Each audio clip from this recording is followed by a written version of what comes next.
4 conseillers municipaux du parti du maire Martin Danfous sollicitent un nouveau mandat à Varennes. Des activités portes ouvertes pour faciliter le recrutement à la garnison des Forces armées canadiennes à Saint-Hubert.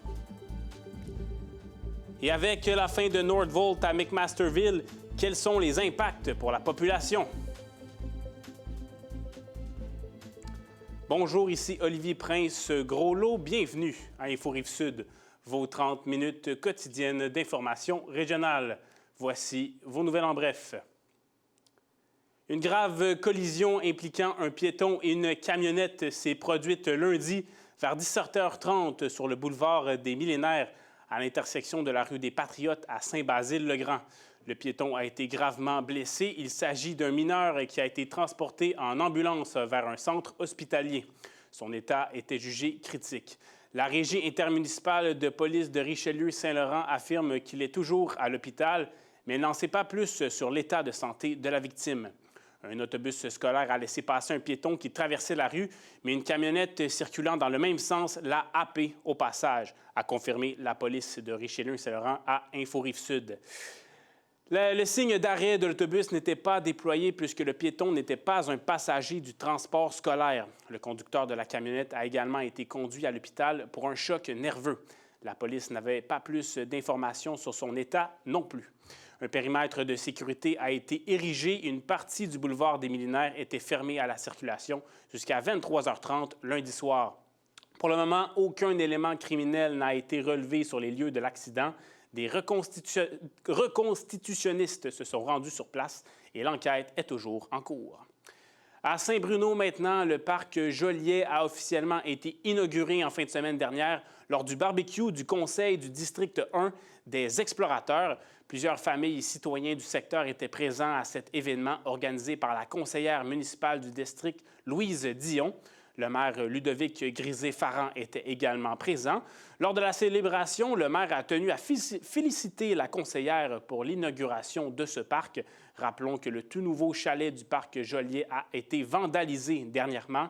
La Ville avait alors dénoncé un gaspillage de fonds publics inacceptable. Les caméras de surveillance du parc ont capté des images qui ont été transmises au service de police de l'agglomération de Longueuil. La Ville de Saint-Bruno-de-Montarville a mentionné à Info Rive-Sud que l'incident au parc Joliet impliquerait un jeune enfant ayant échappé à la surveillance de son parent. Dernier arrêt à contre-cœur, la Ville a annoncé via une publication Facebook que les travaux de réfection des terrains de soccer ont débuté au parc Antoine-Pécaudie. Avec la saison de soccer qui tire à sa fin, un seul des 3 terrains à 7 joueurs sera disponible pour le restant du mois de septembre. Il est facilement identifiable avec les filets pour les buts. La Ville ajoute qu'au début du mois d'octobre, le dernier terrain à 7 joueurs sera également fermé pour réfection, tout comme les 2 terrains à 4 joueurs. Elle demande la collaboration des usagers du parc pour que les terrains soient prêts et en bonne condition pour la prochaine saison.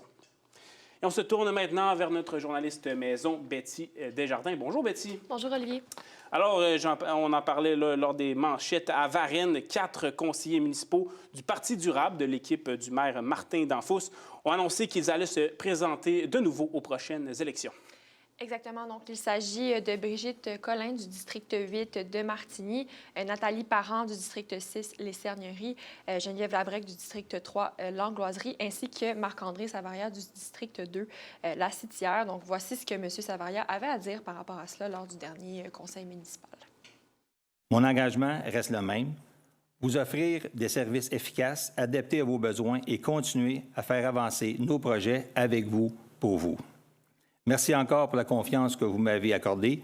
J'espère pouvoir poursuivre ce travail avec vous pour un autre mandat. Donc, sur ses réseaux sociaux, le maire de Varennes, M. Martin Danfous, a d'ailleurs partagé un message à son équipe en voie des prochaines élections. Donc, il sera également composé de Caroline Charland, Caroline Arpin, Caroline Piché et Frédéric Groux. Donc, il a mentionné se considérer privilégié d'être entouré au quotidien de collaborateurs indispensables. Selon lui, les succès que Varennes accumule dans les 16 dernières années sont dus à son équipe, donc à la collaboration, au respect et à la confiance mutuelle qu'ils ont établi entre les élus, les directeurs et les employés de la Ville.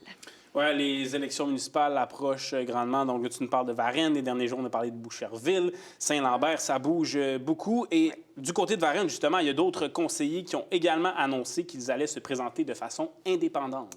Oui, c'est le cas de la conseillère donc Karine Durocher du district 4. Elle a annoncé officiellement par communiqué le 19 août dernier, mais a fait un rappel lors du dernier conseil municipal. Je rappelle également que les conseillers, donc Gaétan Marcil du district 7, Benoît Duval du district 5 et Guillaume Fortier du district 1 ont également annoncé qu'elle allait se présenter eux aussi aux prochaines élections de façon indépendante. Voilà, et certains de ces conseillers que tu viens de mentionner étaient de passage à l'Aramée maintenant là, dans les dernières émissions. Pour ceux qui voudraient visionner cette entrevue, ton prochain sujet, Betty, ça concerne l'autoroute 25, des fermetures de nuit en direction de la Rive-Sud. C'est la fin de semaine prochaine. Oui, donc ces entraves qui auront lieu durant la fin de semaine du 12 septembre sont nécessaires dans le but d'effectuer des travaux de bétonnage donc d'une glissière de sécurité. Plus précisément, l'autoroute 25 en direction de la Rive-Sud donc sera fermée entre la sortie 5 et l'avenue Souligny donc durant la nuit de ce vendredi 23h à 8h et dans les nuits de samedi et dimanche de 23h à 9h. Donc l'entrée en provenance de la rue Sherbrooke-Est sera fermée 30 minutes avant la fermeture complète de l'autoroute. Certaines bretelles seront également fermées.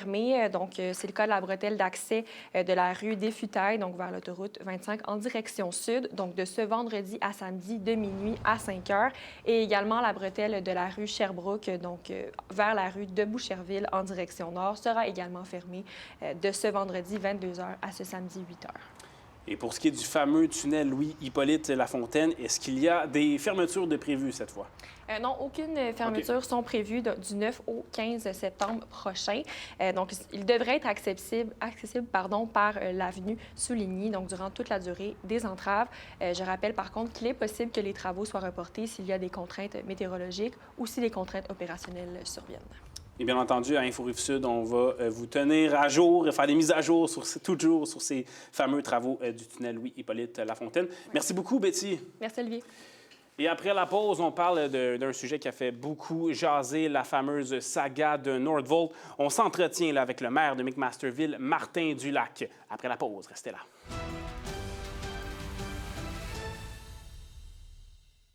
À 35